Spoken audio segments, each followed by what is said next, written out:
Hello students, today I explain chapter 11 जो हमने last time जहाँ से लीव किया था हम वहीं से स्टार्ट करेंगे। ओके 11.2 पॉइंट से। बट फर्स्ट हमसे पहले यहाँ पे कुछ जो पिक्चर्स दिए हैं ना, हम पहले उनको समझ लेते हैं अच्छी तरह से। ओके देखिए यहाँ पे फर्स्ट पिक्चर में man standing behind a car, एक आदमी पीछे खड़ा है। ओके नेक्स्ट में वो उसको क्या कर रहा है, कार को पुश कर रहा है।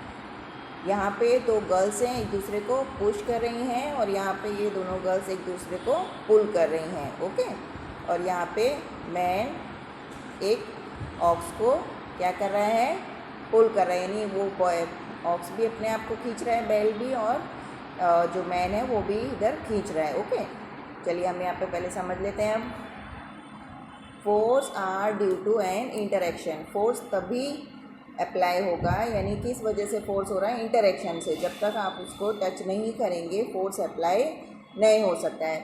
अच्छा चलिए यहाँ पे suppose a man is standing behind a stationary car, एक इंसान पीछे खड़ा है कार के। Will the car move due to his presence, क्या वो वहाँ पर है इस वजह से कार मूव करेगी? ऑब्वियसली नहीं करेगी। Suppose the man now begin to push the car, अब इंसान ने क्या किया, उस मैन ने कार को पुश करना स्टार्ट किया। That is he apply a force on it, इसलिए उसने उस पर क्या अप्लाई किया, फोर्स किया।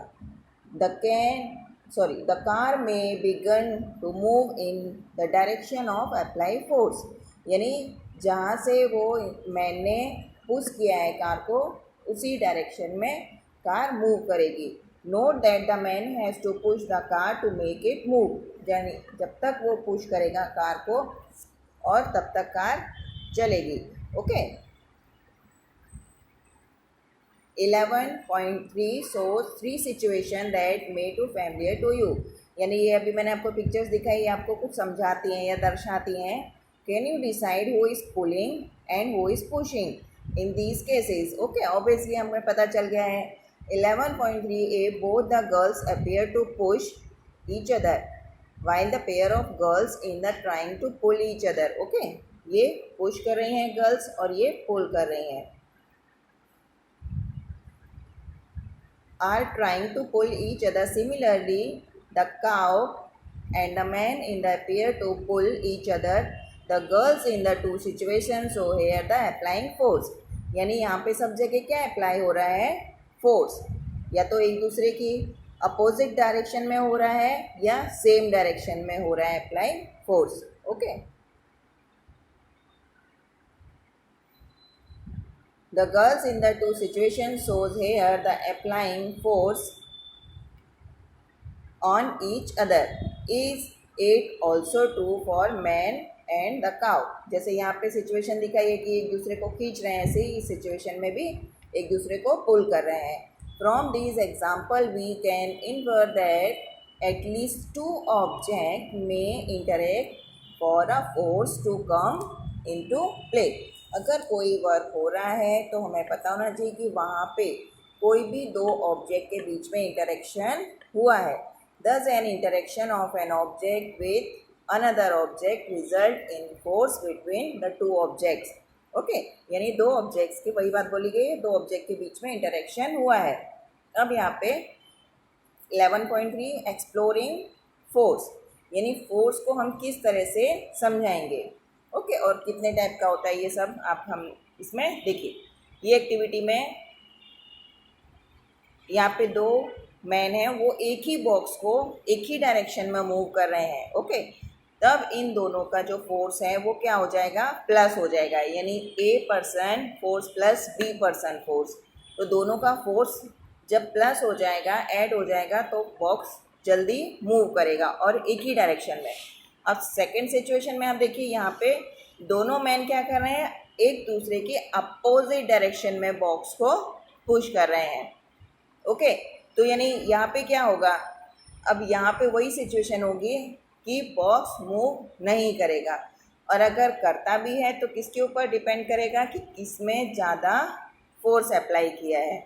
ओके यानी ए ने ज़्यादा फोर्स अप्लाई किया है कि बी ने अप्लाई किया है, तो दोनों में से जब हम माइनस कर देंगे तो उसका टोटल फोर्स पता चलेगा कि कितना बॉक्स मूव होगा। अब यहाँ पे let us try to more about force. Have you ever seen a game of tug of war, यानी ये रस्सा कस्सी, आपने देखा है ना ये गेम, देखिए यहाँ पे आपने रस्सा कस्सी का गेम देखा होगा। In this game two teams pull at the rope of opposite direction. Okay, दोनों जो टीम्स होती हैं वो रोप को यानी रस्सी को अपोजिट डायरेक्शन में खींचती हैं। Member of those the teams try to pull the rope in their direction. Sometime the rope simply does not move, कभी कभी तो रोप एक भी डायरेक्शन में मूव नहीं हो पाती है। Is it not similar to the situation shown in figure 11.3? ठीक है, ये जो हमने पहले पढ़ा हुआ था वही बॉक्स वाला। The team that pools harder it is apply a larger force finally win the games. जिसने टीम जो भी टीम ने ज़्यादा फोर्स अप्लाई किया होगा वो फाइनली विन हो जाती है। ओके, विनर हो जाती है। What do you these example suggest about nature of force? अब यहाँ पे मतलब उसकी क्या, फोर्स की क्या प्रकृति रहेगी? Force apply on an object in the same direction at to one another. जो मैंने आपको पहले एक्सप्लेन किया था कि अगर कोई भी एक ही ऑब्जेक्ट पे सेम ही डायरेक्शन में एक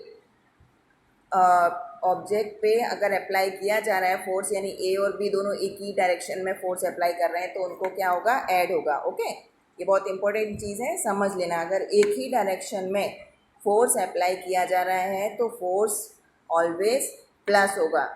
ओके, और फोर्स की जो यूनिट होती है वो न्यूटन होती है। ओके, फॉर एग्जांपल अगर किसी भी ए में ने 10 न्यूटन फोर्स लगाया, दूसरे ने भी 10 न्यूटन फोर्स लगाया, तो टोटल जो बॉक्स पे फोर्स लगा वो 20 न्यूटन फोर्स लगा। Okay, now recall what happened when you and your friend pushed the heavy box in the same direction. Okay, जैसे हमने अभी यहाँ पे एक्टिविटी 2 में एक्सप्लेन किया था मैंने आपको। If the two forces act in the opposite direction on an object. Okay, अगर अपोजिट डायरेक्शन में होता है तो क्या होता है? The net force acting on it the difference between the two forces. यानी वही हुआ कि हम या तो जो उसने ज़्यादा फोर्स लगाया है उसमें से फोर्स को माइनस कर दें। जैसे फॉर एग्जांपल ए ने बी से ज़्यादा फोर्स लगाया है, ठीक है, अपोजिट डायरेक्शन में, तो ए माइनस बी कर देंगे तो हमारा आंसर पता चलेगा कि बॉक्स कितना मूव हुआ है या फोर्स कितना अप्लाई किया गया है ज़्यादा। When did you observe an activity 11.2 when both of you were pushing the heavy box from opposite direction. Okay, अगर अपोजिट डायरेक्शन में फोर्स लगाएंगे तो वही जीतेगा जिसने ज़्यादा फोर्स लगाया ऑब्वियसली।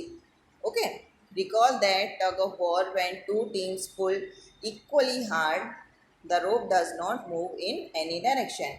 अगर हम पहले से जो टग ऑफ वॉर वाला एग्जाम्पल अगर हमने देखा था उसमें अगर सेम ही दोनों तरफ से फोर्स लगाया जाएगा तो कोई भी टीम नहीं जीत पाएगी। So we learn that a force could be larger or smaller than the other. इसलिए हम ये समझ सकते हैं कि फोर्स सामने वाले से ज़्यादा बड़ा या स्मॉलर या कम हो सकता है। The strength of force is as usually expressed by a magnitude। Magnitude यानी ये जो स्ट्रेंथ यानी आपकी कितना कोई भी वर्क करने की कितनी स्ट्रेंथ है, फोर्स लगाने की कितनी ताकत है, हम उसको मैग्नीट्यूड बोलेंगे। We also to specially the direction in which a force act also if the direction or the magnitude of applied force change its effect also change. अगर कोई भी ऑब्जेक्ट पे मैग्नीट्यूड यानी सॉरी डायरेक्शन या magnitude change हो रहा है तो इफेक्ट यानी ऑब्जेक्ट पे इफेक्ट दिखाई देगा। ओके, नेक्स्ट जो भी है हम नेक्स्ट वीडियो में देखेंगे। Thank you for watching. हाँ, और यहाँ पे मैं आपको कुछ क्वेश्चंस आपके लिए रखती हूँ जो आप मेरे यूट्यूब चैनल पे कमेंट बॉक्स में जाके आप बताएंगे। फर्स्ट क्वेश्चन है what is force. Okay, what is force आप लोग बताएंगे। Thank you for watching this video.